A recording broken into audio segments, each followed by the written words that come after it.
44-year-old Simon suffered third-degree burns on his scalp after he accidentally pulled a kettle onto himself from the stovetop as a 2-year-old. It took about 2 years for the skin to finally grow back. My head was put in bandages and the dressing had to be changed nearly every day. And after 2 years, a thin layer of skin came back, but my hair follicles never returned.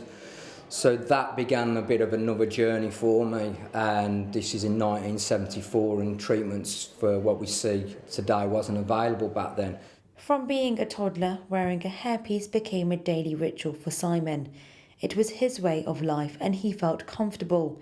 But this all changed when he entered primary school. As I started to get a little bit older, it did start to affect me. And then I started to look at, of my friends, and you start to look at girls more as, more than just friends. And that kind of got me down because I was starting to think, well, no girl will want to be interested in me. And there was one or two incidents where my hair system got ripped off at school, and there was, kids can be cruel without meaning to be, and a big recollection of mine was that the hair system was ripped off and this lad ran away with it, and people were all just staring and laughing at me, and I just had to cover my hands over my head. Growing up, he felt paranoid and anxious, refused to play certain sports, go swimming or go out in the rain in case his hairpiece came off. He couldn't face the embarrassment. It started to really, my confidence was really suffering from it because my attitude was, why did this have to happen to me? Of all the people in this room at my school, I'm the only person that this burn has happened to.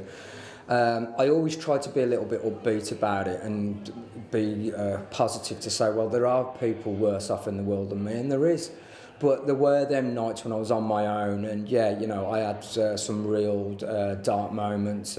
But now Simon feels like he's finally found his hair again after having his scalp tattooed. This is also known as scalp micropigmentation. His journey has now inspired him to become a practitioner himself. You can just feel somebody almost tapping on your head, if you like. On a scale of 1 to 10, the actual, it's more of a 2. It's more of an inconvenience more than anything. You can just literally feel somebody tapping your head. And why are you getting it done? It's something. It just makes you feel more confident. It makes you look like you've literally just clipped your hair. Staff and visitors here at Brandwood Clinic are opening their new cosmetic treatment facility for those suffering from hair loss. And joining them is TV host Jeremy Kyle.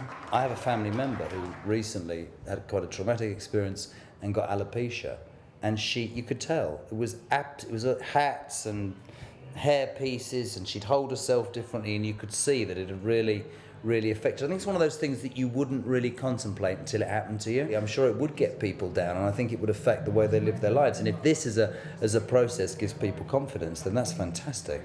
For so many years, Simon's hair loss has made his life a misery, but now he wants to help people in the same situation as him, to give them confidence and support through scalp micropigmentation. Monica Plaha for Big News in Solihull.